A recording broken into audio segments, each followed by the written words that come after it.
नूंह जिले के लोग परेशान हैं। उनकी परेशानी की वजह है हरियाणा के नूंह जिले में बढ़ रहे बूचड़खानों की संख्या है।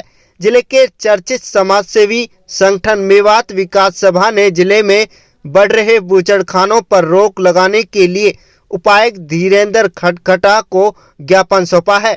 मेवात विकास सभा द्वारा दिए गए ज्ञापन में उन्होंने कहा कि एक मेवात एक अमन पसंद क्षेत्र है जिसमें सर्व जाति समाज के लोग प्यार मोहब्बत से रहते आए हैं, लेकिन पिछले कुछ सालों से कुछ शरारती लोग किसी बहाने से मेवात में बदनामी फैलाना चाहते हैं।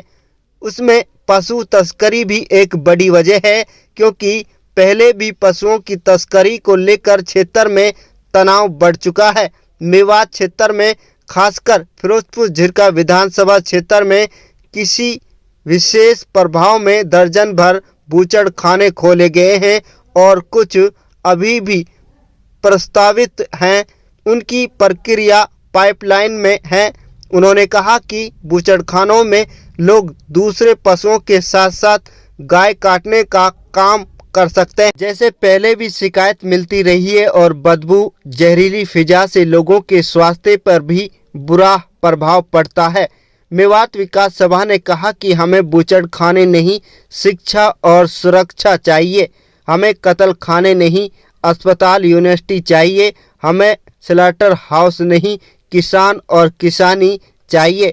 हमें अपने मेवात क्षेत्र में अमन शांति चाहिए। मेवात विकास सभा के अध्यक्ष अख्तर हुसैन चंदेनी, हरियाणा कर्मचारी चयन आयोग के पूर्व सदस्य सुरेंद्र पिंटू उजीना सहित मेवात विकास सभा से जुड़े लोगों ने जिले में लगातार बढ़ रहे स्लॉटर हाउसों की संख्या पर ऐतराज जताते हुए इन पर तत्काल प्रभाव से रोक लगाने की मांग की है।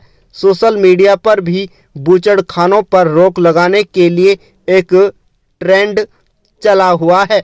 कुल मिलाकर अब देखना यह है कि जिले में तेजी से बढ़ रहे बूचड़खानों पर जिला प्रशासन क्या एक्शन लेता है।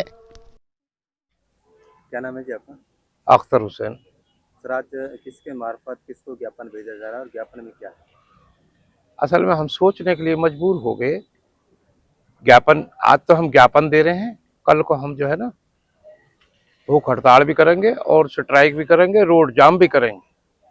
हम जीना भी चाहते हैं और अमन भी रखना चाहते हैं। अमन के लिए इन फैक्ट्रियों को बंद करना उतना ही जरूरी है जितना हम सोचते हैं। बगैर किसी बूचड़खाने के हम इतने बदनाम और ख़राब हुए पड़े हैं। बूचड़खाने के ऊपर तो हमारे ऊपर जो है 100 के 100% तोहमतें लगेंगी हर हालत में। असल तो हम 10 साल के मेहमान फिर जिएंगे ही नहीं, हमारी नस्लें ही जो है मरेंगी। इससे पानी भी इतना ख़राब हो जाएगा और हालात भी इतने ख़राब हो जाएंगे। हम हर हालत में जो है बूचड़खानों के खिलाफ हैं और रहेंगे। हाथ में चल रहे बूचड़खानों को बंद कराने के लिए अब आवाज इस इलाके से उठने लगी है, क्या कहना चाहेंगे आप? मैं कहता हूँ मेवात, और अगर मैं अपनी जानकारी के अनुसार कहता हूँ मेवात और मेवाड़, मेवात से कहीं मेवाड़ से मेवात बना होगा ऐसा लगता है। और वैसे भी हम ब्रजभूमि में आते हैं, मेवात ब्रजभूमि का अंग है। परिक्रमा भी पहले यहाँ तक लगती थी। यहाँ पर राम और कृष्ण के वंशज रहते हैं। ये अलग बात है कि कुछ परिस्थिति के कारण और या अपने मानने के कारण, अपने ईमान के कारण या अपनी वो के कारण हमने मस्जिद जाना शुरू करा। अल्लाह और भगवान दो नहीं है, एक है। उसको याद करने के लिए मंदिर जाओ, मस्जिद जाओ, मंदिर मत जाओ, मस्जिद मत जाओ। उसको याद करना कहीं भी कर सकते हैं, तो ये कोई हमारे वो नहीं है। और इसको जो बूचड़खाने हैं, ये काम हमारा नहीं है, ये काम हमारा नहीं है। पशुओं को पालने का काम, जीवों को पालने का काम, जीवों की रक्षा सुरक्षा, आदमियों की रक्षा सुरक्षा करने इस इलाके में जो लोग रहते हैं वो क्षत्रिय लोग हैं, वो राम और कृष्ण के वंशज हैं। उनका काम ये नहीं। अगर दुनिया में गाय का पालन करने आए तो कौन आए? हिंदुस्तान में जन्म लिया, कृष्ण जी ने लिया, राम ने लिया, कहीं और भी ले सकते थे, वर्ग के अंदर कहीं ले सकते थे, यहीं क्यों लिया? और हम उनके बच्चे हैं, तो हमारा काम ये नहीं है। ये तो एक षड्यंत्र के तहत, मैं कहता हूं अंग्रेजों का षड्यंत्र रहा, चाहे मुगलों का षड्यंत्र रहा, या 70 साल का भी षड्यंत्र रहा, क्या हम ही बचे? क्या हमको ये बद्दुआ मिलने के लिए ठीक है कि यहाँ रक्त बहेगा, यहाँ गऊ कटेगी, यहाँ बैल कटेंगे या भैंस कटेंगे? ऐसा क्यों? हम नहीं चाहते, इलाका नहीं चाहता, ये इलाका नहीं चाहता, ये राम और कृष्ण के वंशज नहीं चाहते कि ऐसा हो। हम सरकार से पुरजोर, इलाके की ओर से सारी इलाका इसको कहता है कि यहाँ से बूचड़ खानों को हटाया जाए। अगर बूचड़ खाने नहीं हटाए गए तो उसके लिए आंदोलन के रास्ता भी अपनाएंगे। तो हम सरकार से, मुख्यमंत्री जी से निवेदन करते हैं, जल्दी से जल्दी इनको यहाँ से हटाओ। और ये होना ही नहीं चाहिए। भारत के अंदर पशु कटने नहीं चाहिए। और जिस तरह की क्रूरता के साथ होता है, हमने किसी का ठेका लिया है कि किसी का पेट भरने का ठेका लिया है क्या? पेट भरने के लिए बहुत सी चीजें हमें कुदरत ने दी है, अल्लाह ने दी है, भगवान ने दी है, वो खाएं। सब्जी बहुत हैं, और चीजें हैं, प्रकृति के कितने अच्छे अच्छे फ्रूट्स के हैं, कितने कितने और चीजें हैं, वो खाएं ना।